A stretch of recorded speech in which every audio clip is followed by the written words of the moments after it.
Story 1. The 7 caskets. 7 kids have gone missing in my town over the last 3 decades. I was a part of the search party for the 7th. This is our story. The child's parents had left him in the care of a neighbor while they ran to the gas station. The neighbor, an elderly woman named Margaret, could not keep up with the boy while they played, so she eventually sat down to rest. The boy, not at all tired, wanted to keep playing, but the old woman was exhausted and told him to wait until his parents returned. He asked if he could play with her husband, who lay in bed upstairs, but she said no, explaining to him that her husband was very tired due to his age, much like she had become. As any 7-year-old would, the boy found this answer unacceptable and fled to the backyard, hoping to find something or someone to play with. He didn't return. Margaret had fallen asleep in her living room. She was stirred awake by the sound of the doorbell and shambled over to the front door. Awaiting her there were the boy's parents, whom she greeted before suddenly remembering that she had been charged with looking after their son. The sudden realization, which dawned plainly on the old woman's face, brought immediate worry to the faces of the parents, and the trio began to call out for the boy. Their shouts fell on deaf ears, though. The boy was long gone. I was one of the volunteer searchers, and the particular group I accompanied was tasked with searching the nearby woods. By the time people had gathered and the police had arrived, it was nearly nightfall, so some of us had to push through the trees and thick vegetation blindly. A surprising number of people did not bring flashlights. I was one of them. However, I did bring my father's emergency flare gun, which he thankfully had never had to use during his boating days. Normally, bringing a flare gun into the woods is inadvisable, considering I'd be surrounded by flammable vegetation. But I figured it would be useful if my group discovered the boy, hopefully alive. I stumbled over roots, pushed through brambles that tore my shirt and cut my skin, and trampled flowers that were unidentifiable in the gloom. The moonlight shone dimly through the trees, whose dense foliage formed a natural ceiling over the woods.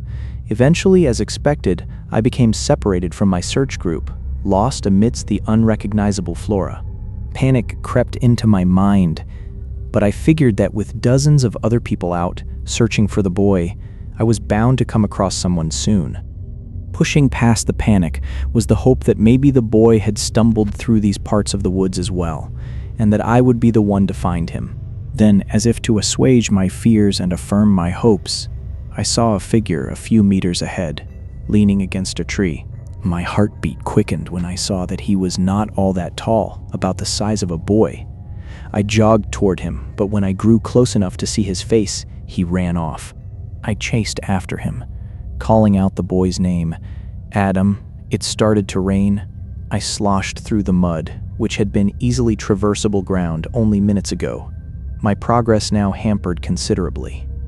I could still see the boy ahead, but he drew smaller and fainter. Even though I tried to power through, I felt myself succumbing to the thickening mud. It became like quicksand, restricting my entire body, resisting my most strenuous exertions. It was too late when I remembered that struggling would probably only quicken my sinking. Seconds later, the mud was up to my chin. I had apparently stumbled upon some deep, hidden depression in the earth. Forgetting the flare gun in my pocket, I tried calling out, but the rain fell heavily, drowning out my screams as I drowned in that sinkhole. Darkness rushed in, and all became black. I emerged elsewhere. The earth vomited me forth with a wet squelch, as if expelling something indigestible. The rain was gone here, and the environment was illuminated by several distinct rays of moonlight, as if this place were washed over by a trio of moons. The trees were different too. They towered incredibly high, their tops piercing the gray cloudage above, as if rising to greet the triple lunar vanguard. Grass rose as tall as men in some places, while other areas were completely barren, some sunken in, others raised in mounds of dirt. I progressed forward from where I had landed, hoping that if the boy had come here, I would find him, and if not him, a way to escape. The hole from which I had arisen had already smoothed over, leaving no signs of being penetrable. Eventually, I came across something resembling a path. At the start of this path, to my horror, was a massive coffin that towered nearly as tall as the great trees I had seen earlier. The coffin's lid was open, and it gave off a strange, sinister impression. It seemed hungrily anticipatory, as if it awaited a soon-to-arrive occupant. I gave it a wide berth as I passed, and thankfully, nothing sprung out of it to attack or draw me in. Further on, I came across other caskets, all of which seemed as though they were built for giants. Trees, not quite as tall as the others but still massive in their own right, had grown directly through the caskets, throwing the lids off but obscuring any signs of the occupants if there were any. Great boughs pierced through the frames of the caskets, giving the trees the appearance of wearing polished wooden armor. As I progressed down the coffin-flanked path, the funerary housings became more degraded, noticeably withered by time. The trees that grew through them became significantly more prominent, until, at the final tree, the only observable presence of the caskets were splinters sticking out from the trunk, with what seemed like grim defiance. This tree was as tall as the others I had initially seen. Something about it, perhaps its age and its utter disregard for the casket through which it had grown, saddened me deeply. There was also a vague, unplaceable familiarity about the casket shards, as if I had somehow seen them or inexplicably knew of their occupants before coming here. The path lined with these casket-infused trees ended. 7 trees in total, and opened up into a massive, swampy area. In the center of the mire was a large pool, over which hovered a soft, white mist. Despite the locale, I could hear no bugs or bog-inhabiting creatures, and the water's surface was at a complete rest.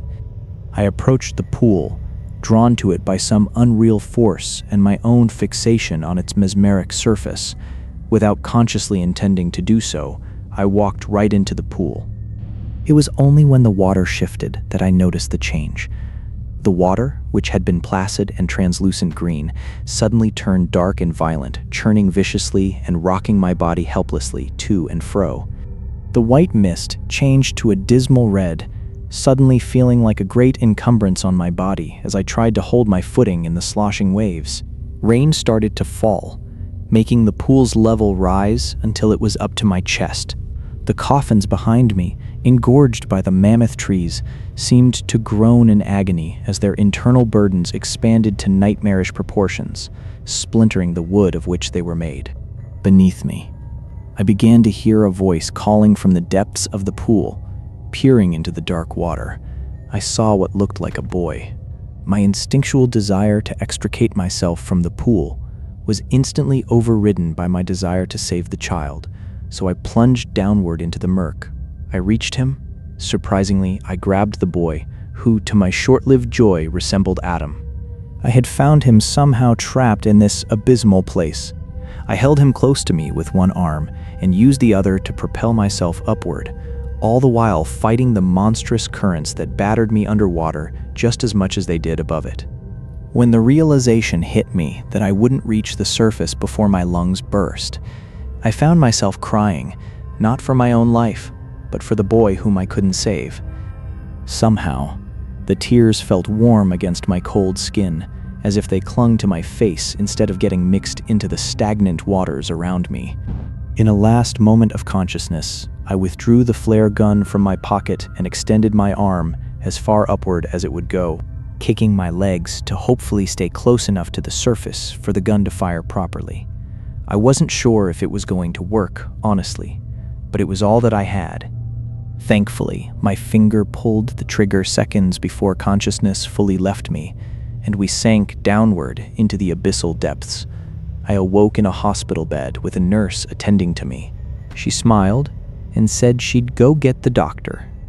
When they returned, they were accompanied by another woman. She looked familiar, but I couldn't place her, either due to the drugs assuredly being pumped into my system or my own weariness from the half-remembered ordeal. Together, the doctor and the woman informed me of what had happened. My absence from the search party had pretty much gone unnoticed until they had given up for the night, and a roll call was conducted to make sure everyone had gotten back safely. When I hadn't made myself present, the people resumed their search, this time for me, which the woman admitted to being happy about because she was Adam's mother and hadn't wanted to give up looking for him. Rather than splitting up again and risking more people getting lost, They surged through the trees together, collectively sweeping through the darkened woods. At some point, perhaps an hour into the search, a flare shot exploded into the rainy sky. Due to the heavy downpour and the thick, visually obstructing treetops, they could only partially trace the path of the flare. They searched the general area from which they suspected it had been fired, but initially found nothing. Tired and drenched, talk of returning home started up, and some had already started to make their way back to the neighborhood. Before the last of the searchers left, the woman, Adam's mother, heard crying.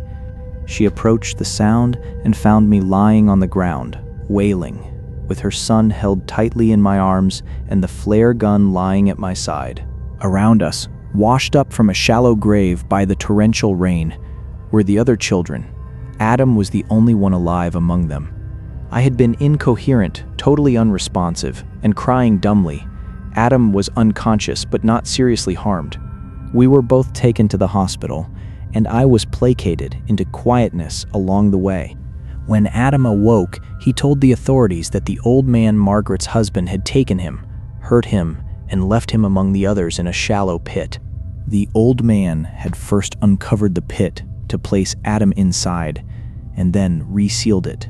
The heavy rain had washed away the recently piled soil, which had not had time to harden and become overgrown as had happened with the others over the years. The old man was arrested, and after a few hours of questioning, he admitted to being responsible for the 7 missing children over the last 30 years. Adam fully recuperated and wanted to thank me. He was brought in and rushed to my bedside. He hugged me, thanking me relentlessly, and his mother did as well. The doctor informed me that I'd be fine and could return home in the evening. They all left, letting me rest. I was happy to see Adam alive and well, but something troubled me deeply. I realized that while he was indeed the boy I had rescued from the water, he definitely was not the boy who had led me to the place where I fell into the sinkhole. Later, once I returned home, I looked up pictures of the missing children in our town. After scrolling through the old files, I finally came across a photograph of the very first child, who had gone missing back in the late 80s. Even though I hadn't gotten a perfectly clear look at the child who had led me to that sinkhole, I knew without a doubt that this was him. I also knew somehow that the last casket I had come across in that extra-mundane realm, the one completely obliterated by the roots of the tree, had been his. Story 2. The Outward Bound Cover-Up. Part 1. The Solo Camp. I'd like to preface this by saying I know a lot of people might think this is fake and that this statement is just me trying to trick you.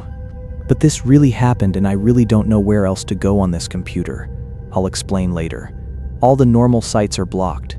Facebook, email, etc. So I tried every single site imaginable, which eventually led me here.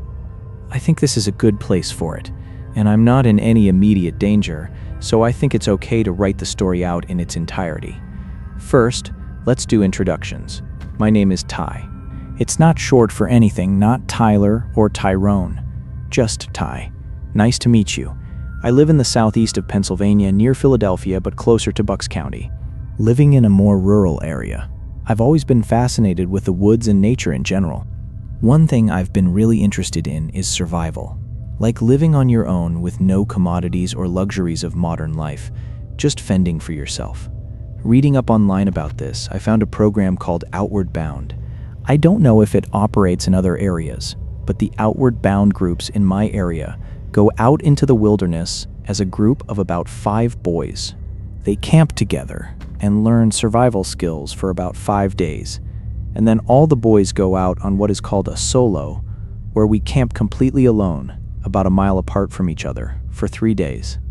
Obviously, since it's the 21st century, we are given walkie-talkies and a map of where the other campers are in case there's an emergency. Even if those fail, we are basically within screaming distance of one another, and the camp leader makes regular rounds around the perimeter of our campsites. It's supposed to be fail-safe with no liabilities, but something happened. Let me first give you a rundown of our group. There was me, my friend Caleb, his friend Marco, and 2 brothers named Brian and David, whom I didn't know very well. Our leader Nick was also with us. Nick was relatively new. This was only his 2nd expedition. The first 5 days went without a single problem. It was just normal camping. On the last night before our solos began, we were working together as a group. That's when it started. We were all in our makeshift tents, with Nick in his larger and more advanced canopy tent farther away, when we heard a rustling in the leaves. Big deal, right? That's what we thought too. Brian woke up first. He was the most skittish of the group. I assumed he only went on the trip because his brother was going. He woke up his brother, and their whispering woke the rest of us up. Brian then told us what was going on. Obviously, we laughed at him, thinking he was just messing around or being a scaredy cat. But then we heard it. The majority of us, being well accustomed to the woods and its noises, brushed it off. Even after what I've witnessed, I still think it was probably just a rabbit. I guess we all had trouble going back to sleep after that. So partly to pass the time and partly to scare Brian, we told horror stories. I don't remember the specifics. I guess I'm just too rattled. But I remember the outline of one that Marco told, mostly because of how it affected what happened later. It was about a boy who went to wander the forest one day. While walking, he heard a scream coming from the far end of the woods. Coming closer to the sound, he saw nothing. He finally went to the exact spot the noise seemed to be coming from, but still found nothing. Turning back, confused and a little creeped out, he saw a wolf walking up the path. The wolf, I don't know why it would, but a teenager made up this story, so whatever, suddenly bit him, and the boy started screaming. The boy then transformed into a wolf, just like that one, doomed to fall into its clutches for the rest of his days. A very bad story, if you ask me. After he finished telling it, Marco suddenly screamed to try to scare Brian. But at that point, we were all just annoyed. After those first 5 days, I was really excited because my favorite part of the trip was finally here. The solo, we all went out alone, ready to face the woods. The campsites were aligned in a straight row from east to west, with each camp being a mile apart, and Nick being in the center. From east to west, the alignment went me, Marco, Brian, Nick, Caleb, and David. The first day was one of the best days of my life, despite what happened that night and morning. I caught a rabbit, cooked it, and ate it. I went fishing, climbed a tree, and bathed and drank from a river. I was a real woodsman. Then, it all went to shit. I don't know when the killing started, or if anybody else had even been killed yet, but for me it started that night around 100 in the morning, if I was reading the moon right. I went out to take a piss in the stream when I saw a wounded rabbit on the ground. I thought I could save myself the trouble of hunting for my next meal. So I drew my knife and walked ever so slowly over to it, knife in hand. I crept over the rabbit until I could hear its breathing. I plunged my knife down, but suddenly felt a sharp pain in my lower leg. The rabbit, as injured as it looked, somehow dodged and managed to slash me before getting away. Luckily for me, I didn't stab myself directly in the leg, it had just cut me on the side. There wasn't too much blood, but it was hard to walk. I semi-crawled back to the campsite and radioed Nick. No response. Shit. I had disinfectant with me. I'm not an animal, and since the cut was shallow, I knew I wouldn't die or anything. It didn't look like it needed stitches either, so I decided to just wait until morning. I assumed Nick was probably just asleep. I didn't bother radioing the other guys because they couldn't help me. I decided to go back to sleep, so I turned my walkie-talkie off, another dumbass horror movie move on my part. As I was trying to drift off to sleep, I was suddenly awakened by a blood-curdling scream. I instantly recognized it. It was Marco. Guys, I know you'll be angry and annoyed when I tell you what I did when I heard that scream. I did nothing, but let me explain. Maybe it was my sleepiness or my injury, but I did not think it was a real scream. I thought that since Marco's tent was right near Brian's, he was just trying to scare Brian again. It was a shitty move on my part. I know, but I couldn't have helped him anyway. I was in no condition to run a mile to go get him. I didn't know if it was Brian who was screaming either, because Brian was either terrified or already dead. I really don't know at this point. About an hour later, I was still awake. I had tried to play it off before, but the pain in my leg was becoming unbearable. The wound was throbbing, and I just couldn't deal with it anymore. It was hell. I knew I wasn't going to die, but I couldn't stand the pain. Again, maybe it was the sleep deprivation or the agony, but I decided to go to Nick's camp. I knew he kept heavy painkillers in his medical kit for emergencies. Earlier, I had gathered some large sticks to make a fire, which I never ended up lighting, so I grabbed the biggest one and used it as a makeshift crutch. I specifically went around Marco and Brian's campsites because I didn't want to wake them, and I had a pretty good idea of where I was going. I heard the average noises of the woods, leaves crunching, wind blowing, but nothing scared me. I just wanted those painkillers. I kind of tuned out in the middle of my walk. It's mostly a blur now. I remember it was long and I remember it was extremely painful, but I especially remember getting to Nick's cabin tent, and I remember his body. The funny thing is, I saw the painkillers first. I think I was dimly aware that there was a dead silence in the tent, which was weird because Nick normally snored like a bear. But in my delirium, I didn't notice or care. I gulped down the pills, and even though they didn't take effect right away, I felt better. Then, the steady, heavy silence of the tent truly washed over me. Before I even looked at him, I knew he was dead. His body. It wasn't something any animal could do. I don't think it's something any human could do either, not without heavy machinery. In fact, it wasn't really even a full body anymore. He was torn to absolute shreds. There was a massive pool of blood and a pile of mushed meat. If you've ever made meatloaf, he looked like the raw meatloaf mix, milk, eggs, and raw meat mashed together by hand. He looked like human jello. I didn't scream. I didn't even feel panicked. I just stared at his body for a few minutes. Then reality hit me. I needed to get the fuck out of there. I wasn't close to Nick. There was no time for mourning. I wasn't really close to any of these people. The closest thing I had to a friend was Caleb, and we had only met during the training program. I'm a survivalist, so that's what I did. I survived. Call me an asshole, but I needed to escape. Thinking quickly, I grabbed Nick's radio and flicked it on. On the channel, I heard David's voice screaming. I immediately flicked it to a different channel while scanning the woods. The radio static cracked, and a voice said, "It hit Marco, and now it's on to David. It's moving west." I immediately flicked the radio to the emergency frequency, blurted out where I was, and started moving east as fast as my leg could carry me. That's all I remember. Like my trip to Nick's tent, the escape is a blur. Everything is. First I was heading east, then I was in a police cruiser, and then I was telling them exactly what happened. I didn't hold anything back, but I should have.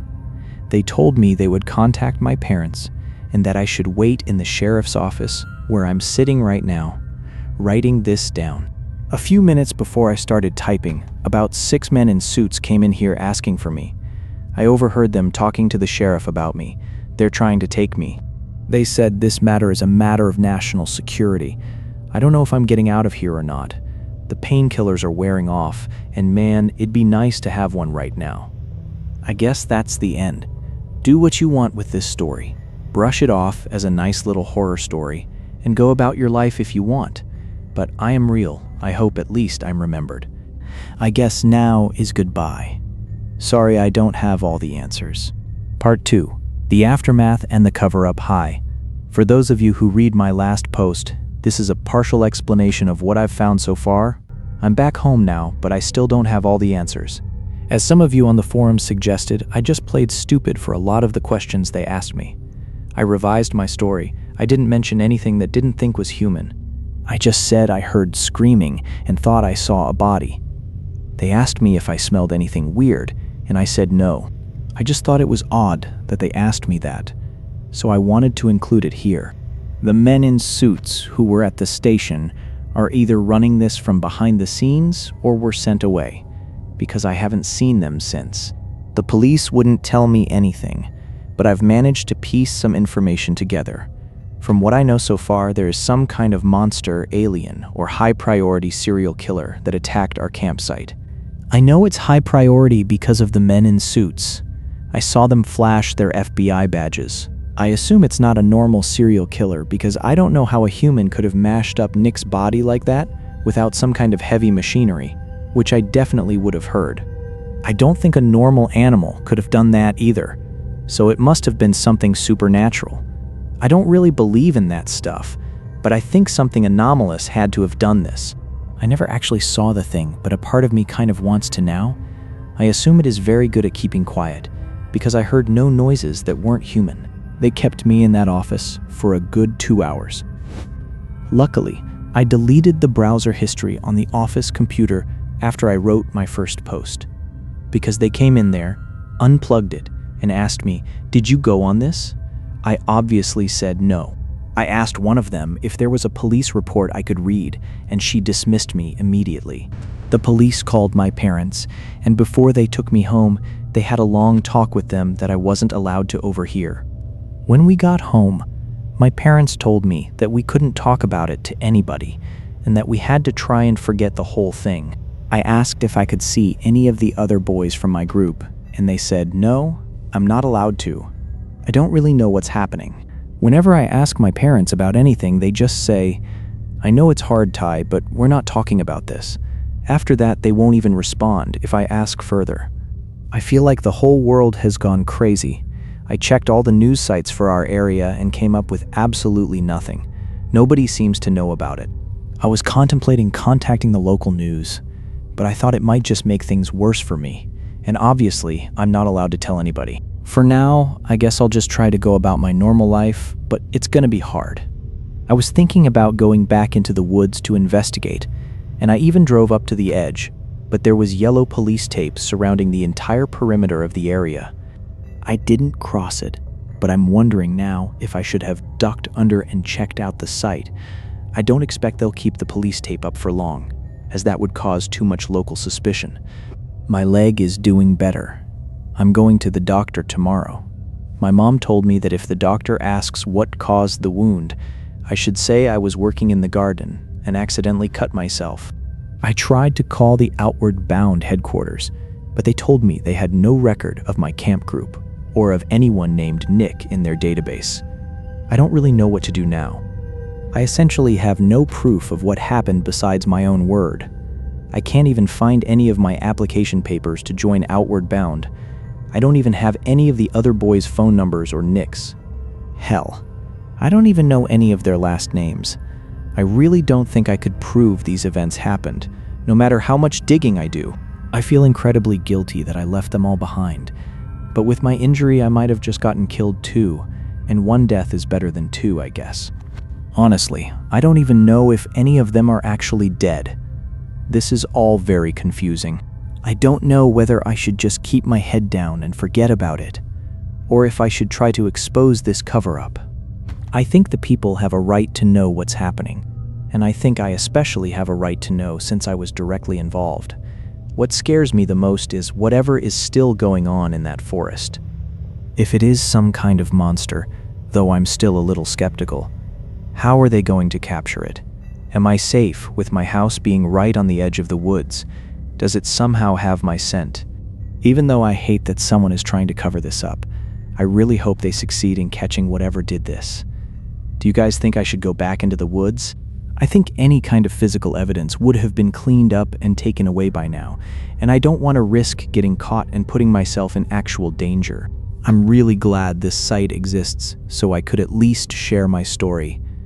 I really didn't expect anybody to believe me, because why would you? I hope this is the last story I have to tell, but I'll come back if there's more, I promise. I know one thing for sure though, I definitely don't want to be a survivalist anymore. Story 3. I'm going to tell you the story of how one of my friends and I went camping and came face to face with what I can only describe as a monster. I'm an outdoorsy type of guy. I love hiking, hunting, bird watching, rock climbing, river swimming, and having sex under the stars in the back of my Jeep. All that stuff. I camped often, and I was very familiar with the forests of Oregon. I knew what animals could hurt me, how to deter them, and which plants wouldn't put me in a hospital if I ate them. So, when I planned a routine camping trip with 3 of my buddies, mostly to get my girlfriend breaking up with me out of my mind, I was expecting it to be fun. Some beer, hunting, a little more beer laughing, and even more beer. You know, that expectation was entirely wrong. It all started the first night we were out there. Chris had taken us on some really extreme hiking trails, as he described them, trails that the three of us had never been on. None of us were really scared. We were all mid-20s guys in great shape, so we figured if Chris knew the way, we'd be fine. And we were. We set up camp after falling just a bit short of the 10-mile goal we had started out with in the morning. We were happy to finally sit down and lighten our load a bit by having a few beers. Fast forward a few hours and more than a few beers later, we were shouting and carrying on as the campfire licked the darkness away from our circle. Any animal noises we heard were easily shrugged off. No animal in its right mind would dare come near a loud commotion like this. But suddenly, we heard something that wasn't an animal noise. We all paused. Jared raised his hand and turned his head, ear pointing towards the sound. It was the unmistakable sound of tires rolling over fallen leaves and branches, conjoined with the low hum of a running engine. We all reached for our weapons. We each had a hunting rifle, which suddenly ended up in our laps. You might think this was a bit extreme, but you never know what crazy, wrong-turn lunatics you're going to run into in the woods past midnight. Besides, the sound of the tires was close, and it was coming straight toward us. The most off-putting thing, though, was that beyond the glow of our fire, there was only the inky blackness of the night, no headlights. We were all dead silent. The noise stopped just beyond the tree line of the small clearing we were in. Then a car door opened, the jingling of keys. The car door closed. Then came footsteps, the clear, heavy crunching of foliage and fallen branches. I had enough. I raised my rifle toward the sound. They had to be just barely out of our sight, which meant we were very clearly in theirs. "What do you want?"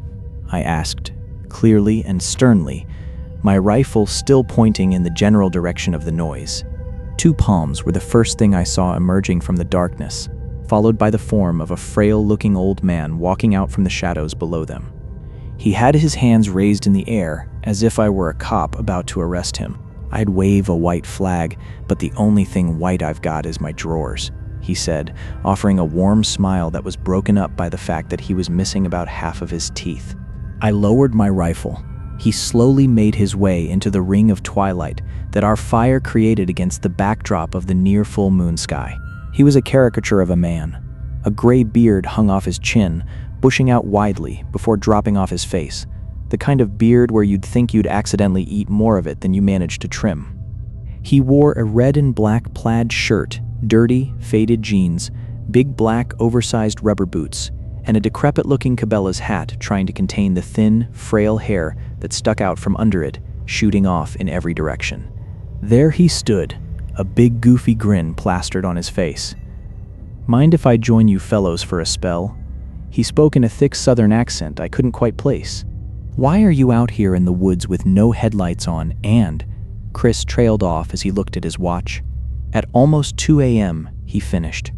The mysterious hillbilly stranger took a seat on one of the heavy pieces of firewood that Duncan had hauled over. "I'm out here because of what's out here, son," he said. My grip tightened on my rifle again, and I didn't budge. "What the fuck does that mean?" Duncan chimed in, using his usual tough guy bravado as he leaned forward in his camping chair. "I'm here because you fellows don't know these trees too good. I'm here to tell you that you've wandered right into the big guy's territory," the old man said, gesturing broadly with his hands. "So, you're the big guy then, I take it?" I said, almost laughing. No, sir, I ain't no monster, but this thing is," he said vaguely. "There's a monster in the woods?" I asked blatantly and bluntly, trying to make it clear with my tone that I knew he was full of shit, but then Jared had to get him going. "What's it look like?" Jared asked. None of my skepticism present in his voice. Teeth about as big as your forearm, I'd say. Got dark leathery skin. The natives call it the tree shaker. It's as big as a house. "Ah, not as big as my house," Duncan interrupted. "Listen, buddy, I don't believe you. And even if I did, there isn't anything in these woods that Sheila and I can't handle," he said, patting the rifle in his lap. He had named his gun. Of course he did. "Listen, son, I don't give a damn if you believe me or not. I'm just being a good citizen out here in the United States and telling you that being out here is dangerous. The old man's voice grew grimmer as he spoke. "This ain't like other animals you've ever seen spooked. He likes hooting and hollering, just like you fellows are doing. Fire and light don't scare him neither. And as far as that pea shooter goes, you'd better bring some military-grade firepower if you want to hurt him," he warned gravely. I still wasn't buying it. "Listen, buddy, you've got nothing to worry about. We're going to shack up, get some sleep, and we'll be on the move shortly after sunrise," I told him. "Now get out of here, you old windbag." Duncan finished for me. The old man stood up from his wooden perch and let out an exasperated sigh. "All right, boys, all right. Just don't bother running if he sees you." He shook his head as he turned away and began to walk back to his vehicle. "Damn thing ran my old Jeep down," he muttered as he walked. "It was a nice fucking Jeep too, real good Jeep." His voice disappeared into the dark woods. Soon we heard his tires roll away slowly, and once more we were alone. "Well, that killed the mood," Chris said flatly. The sun rose on an uneventful morning. We all greeted the daylight with the usual grogginess that 7 or 8 beers tend to bring. There were some murmurs about the crazy old man from last night, myself included. It was a pretty weird interaction. We didn't dwell on it too long, though, and started moving again. We planned to continue hiking for another 5 kilometers to get to a ridge that Chris kept talking about, supposedly featuring an amazing view. Every time an animal crossed our path, a joke would pop up about the old guy from the night before. "Look out, it's the monster. Hey, it's the old dude's wife." Stuff like that. The one that got the biggest laugh was when Duncan jumped back in fright, when a bird flew out of a tree right over our heads. "Look out, it's the tree shaker," he announced in an exaggerated Ace Ventura style. At the very least, the late-night interaction had given us something to joke about. We continued hiking all morning until we stopped for lunch. About 2 bites into my chicken sandwich, I stopped chewing. I thought I heard something. I waited. There it was again. It was weird. I didn't hear the original sound, just the lingering echo of it. I shushed everyone and told them to listen. Once again, an echo resonated through the forest. "What's that? You're the bird guy?" Jared asked me, referring to my bird-watching background. He was right to ask, but it sounded like a bird, only much bigger, and definitely not normal. There was a raw ferocity behind it, akin to a lion's roar. "Whatever it is, it's far off," I replied. After all, we could barely hear it. "It's probably just a wounded animal. They make all kinds of crazy sounds when they're dying," Duncan responded. It seemed to make sense, and Duncan was even more of an experienced outdoorsman than me, so we decided he was right. A few more minutes of eating, and we were back on the trail. It was uneventful for a while. Chris kept saying, "We're almost there, just another few hours," and he was right on with his directions. We finally came to the crest of the legendary ridge. It was a sight to behold. The land dipped down into a shadow-filled valley and then rose up again into a dwarf mountain. Trees and plants bloomed right into the horizon, and a rushing river ran through the valley. We figured it was a great place to set up camp. While we were laying out our sleeping bags, Jared suddenly called everyone over to look over the edge of the ridge again. Down below, clear as day, 3 or 4 massive trees all in a bunch shook violently. "I hate to say it, but those trees are definitely shaking," Jared said, a tremor of fear in his voice. We were quiet for a little while, watching them. "Probably a bear orgy," Duncan joked. "Yeah, definitely a bear orgy," Chris agreed. They both joked and agreed with each other so quickly I wasn't even sure who had said what. Their confidence and levity seemed to win over Jared, and his brief moment of fright passed. Everyone got back to setting up camp. I kept an eye on the trees, though. They were still shaking, but the shaking wasn't stationary. The movement was progressing through the forest, like something massive was just walking through, shaking the trees as it passed. I never mentioned that detail to the others. I just forced myself to put it out of my mind. It was another night of beer and good times. We were loud and rambunctious again. God, what a time. We finally shut down and went to sleep around 3 o'clock in the morning. I went to bed happy. I woke up terrified. Once again, I heard that weird call in the distance. I sat up. The smoldering embers of the campfire illuminated the camp, just enough to let me know that none of the others had heard it. Maybe I was just hearing things. I laid back down, but I couldn't sleep. I was sure I had heard it. Then I heard the footsteps. They were off in the distance, far away but closing in. Don't bother running if he sees you. The old man's words rang like a siren in my head, so I stayed exactly where I was. I didn't wake anyone up. I didn't make a single sound. The footsteps were getting closer, walking directly towards our camp. It sounded incredibly heavy, like it was made out of solid cast iron. The heavy thuds grew so loud I couldn't believe no one else was waking up. Eventually, the footsteps slowed down. It was now literally right next to us, just outside our tents. I held my breath. I had chosen the worst sleeping position. The crown of my head was pointing directly towards the edge of the tent nearest to the sound. As I laid there, I was totally and utterly helpless. I couldn't even see the thing that was about to eviscerate me just beyond the tree line. It started taking slow, calculated steps. It crushed massive fallen branches as it walked, sounding like an elephant stepping onto a field of chicken bones. Suddenly, Duncan stirred and looked over in my direction. "What the fuck? Holy fuck!" he screamed, trying to scramble to his feet. The beast lunged, passing right by me and charging towards Duncan. The sheer weight of its foot landing next to my tent almost made me bounce off the ground. What happened next was an absolute blur. Primal fear took complete control of my body. I clambered out of my sleeping bag and sprang to my feet, darting headfirst into the pitch-black woods. I didn't know if the thing had got Duncan. I didn't know where Jared and Chris were. I didn't know where I was running, but I ran faster than any human has ever run in their life. It seemed like an eternity before I finally found a break in the trees, though it was probably only a few minutes of sprinting. I stumbled onto an empty gravel road. My socked feet weren't much protection from the jagged rocks.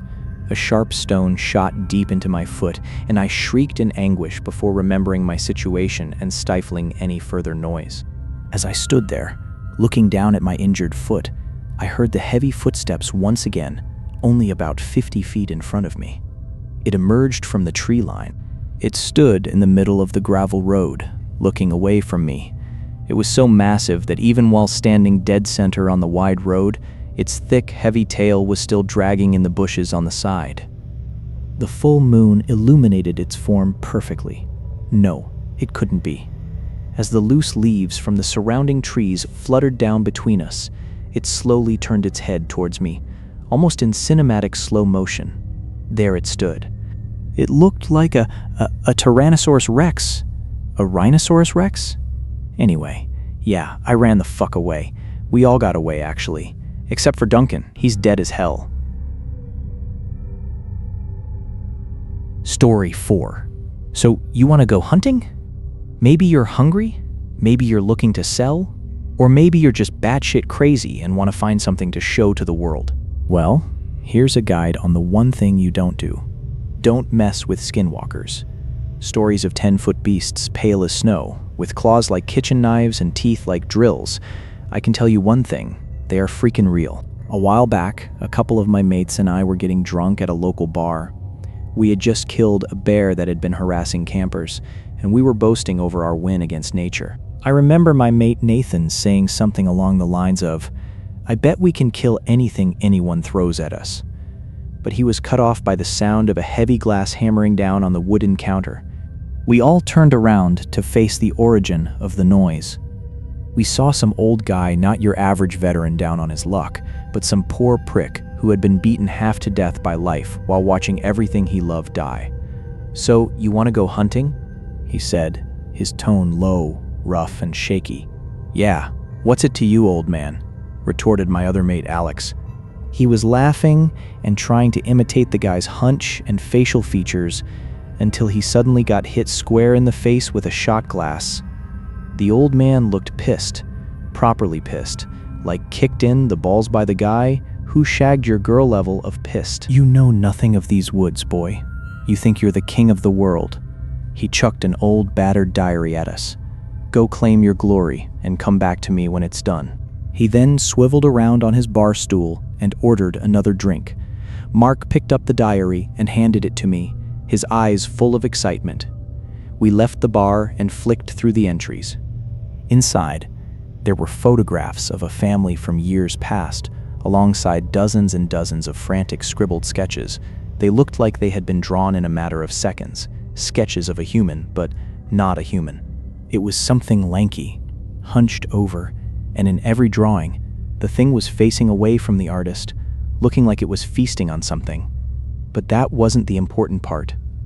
The logs in the diary described his expeditions, his hunts for this thing, referred to by multiple names: Wendigo, Rake, Skinwalker, Shy Guy, and Goatman.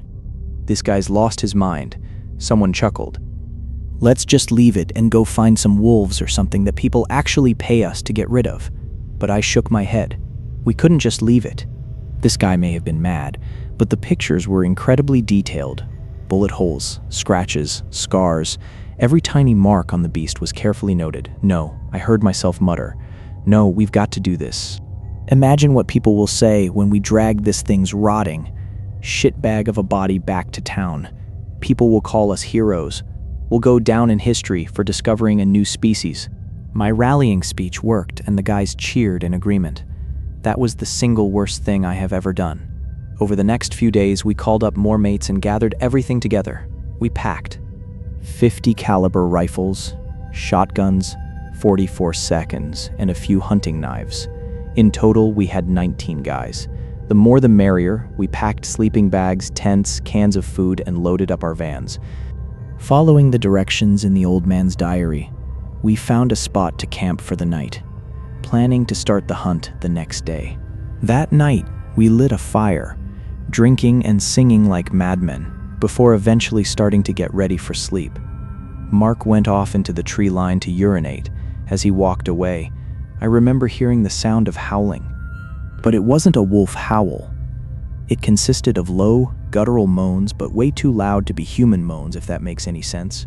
Imagine the sound of a man whose throat has just been ripped open. A few of us heard it. Alex joked, "Hey, is Mark having some fun out there?" Which got a loud laugh out of the group, like it was the funniest joke in the world. It wasn't funny for long. I woke up to the sound of screaming, retching, and violent vomiting. I grabbed my rifle and pushed myself out of the tent to see what the commotion was. Oh God, oh fuck me. Holy shit. Alex was screaming, the loudest over the terrified, jittery shrieks of the other guys. I pushed past them and saw Mark, but it wasn't Mark anymore. He was impaled on a tree branch, his left arm completely gone, his right hand missing, and his torso sliced wide open. His entrails hung out of his body, dangling in the dirt. He was entirely coated in thick blood. And then I noticed his face. It was contorted into an eternal scream, but his jaw was missing, along with both of his eyes. We had to pull his body down, and chunks of him literally fell off in our hands. More cursing, more vomiting, and terrified crying ensued. Oh God, Mark. Mark, I'm so sorry. Alex was crying hysterically, having pissed himself at this point. I was on the verge of shitting bricks myself. Some fucker did this, and we won't let him get away. A big guy named Ralph, a close friend of Alex, rallied us. "Let's go get this fucker," he cried out. We all cheered, grabbed our gear, and began following a heavy trail of blood that had been left behind, except for Alex. He remained sitting by his tent, drinking between heavy sobs. "You ain't coming?" I asked him nervously. He smiled weakly. Nah, man. Go get that bitch for me." He sipped his beer and stared blankly ahead. I patted him on the back and jogged to catch up with the others. We eventually reached the mouth of a dark cave. The scent of sulfur was so strong, I had to cover my mouth and nose with the collar of my shirt, but it did nothing to block out the putrid stench of decay. The entrance was caked in blood and the rotting carcasses of various forest creatures, their bones decaying under the thin sunlight streaming through the branches. The distinct sound of bones crunching and flesh tearing echoed from deep within the cave, giving me goosebumps. So this thing is still feasting. Enjoy your last meal, fucker, I thought. Ralph decided we would set a trap and butcher the thing once it was caught off guard. We all nodded and followed his orders. We caught a deer, slit its throat, and left it to bleed out right outside the cave entrance. I propped my rifle between two branches and aimed directly at the deer. The others hid in the bushes or behind trees with machetes, Bowie knives, and loaded firearms. About half an hour later, Sam got bored. "I'm gonna go get this fucker," he muttered. He cocked his .44 and marched straight into the cave. We tried to whisper shout to stop him, but his mind was made up. We all waited in tense silence. As I stared at the ground around the deer carcass, I suddenly noticed the sheer number of paw prints in the dirt. There were so many of them, but they didn't belong to the same type of creature. It was as if every animal on Noah's fucking ark had stopped by this spot. "Wait a minute," I whispered to myself. "Since when do wolves walk on two legs?" I was suddenly interrupted by the most heart-wrenching noise a human could ever let escape their mouth. A scream. It wasn't just any scream you hear in movies. It was a high-pitched, agonizing shriek. It started off as a shocked gasp, but very soon, gunshots rang out through the hollow cave. It sounded like Sam's throat was breaking open, followed by heavy, sickening thuds of a body being slammed against solid stone. Then, absolute silence. "Sam?" I whispered. A sob escaped my throat. And then, we saw it. It emerged from the cave. It was a hairless, pale, human-like entity. It was as tall as the tallest NBA player, lanky as hell, and completely naked. That's when shit truly hit the fan. Ralph and a few other guys charged at it, trying to pin it down, but the creature cut them down with terrifying ease. "Kill it," I screamed, though I could barely hear my own voice over the chaos. Everyone was on the same page. We opened fire, shooting every single round we had. We emptied entire clips into its body, but nothing stopped it. It just kept hacking, slashing, biting, clawing, and screaming at the men in front of it, until they were reduced to nothing but a pile of butchered meat. We had 19 men at the start of the hunt, and we were dropping like flies. Dylan's legs were sliced clean off his body. Carl's face was smashed flat under the thing's giant, heavy foot. Andrew was slammed into the ground repeatedly until his body literally fell apart. And Ralph was lifted into the air by both arms, and the thing bit his head clean off before ripping his torso in half. The others were cut down in a bloody blur. Only 8 of us were left standing in pure, paralyzed fear. Me, Michael, Daniel, Nathan, Chris, Max, and 2 other guys whose names I didn't know. I didn't give a single shit about killing the monster at this point. I had pissed myself. I didn't think twice. I bolted. I left the others to die. I looked back to see Nathan and Michael running right behind me, followed closely by Daniel, Chris, Max, and the 2 other guys. And following right behind them was the thing. I don't know how it reached us so fast, but it did. I saw it slap one of the guys into a tree trunk with a sickening, wet crunch. He crumpled immediately. The other nameless guy got sliced completely in half by one of the thing's massive blade-like claws. Max tripped over a root, but we couldn't stop. We heard his desperate cries and the sickening crunch of bones as his spine was ripped straight out of his back, and then he lay still. We kept running. I don't know how far we ran, but we finally broke through the trees and reached our campsite. Alex was still there, calmly poking the fire with a stick. "Start the fucking van," I screamed at him. He looked up, his gaze fixing on the tree line behind us. He looked terrified at first, and then incredibly angry. Angrier than he had been at that old man back at the pub. He grabbed a heavy branch from the ground and shoved it into the roaring fire to light it. We ran right past him, trying to drag him with us, but he brushed us off with a terrifying, calm resolve. We piled into the van, started the engine, and threw it in reverse, but we weren't fast enough to avoid seeing what happened next. Alex was brutally beating the creature with the burning branch, every strike harder than the last. For a second, as I stopped the car, it looked like he was actually winning. Maybe he'd kill it. Maybe we had found its weakness, fire. We heard him shouting and screaming in some unknown ancient language, full of pure anger and rage. But when the branch suddenly snapped in half, he froze, and so did the beast. Alex turned around to run, but he was instantly impaled through the chest by the creature's slender, spear-like arm.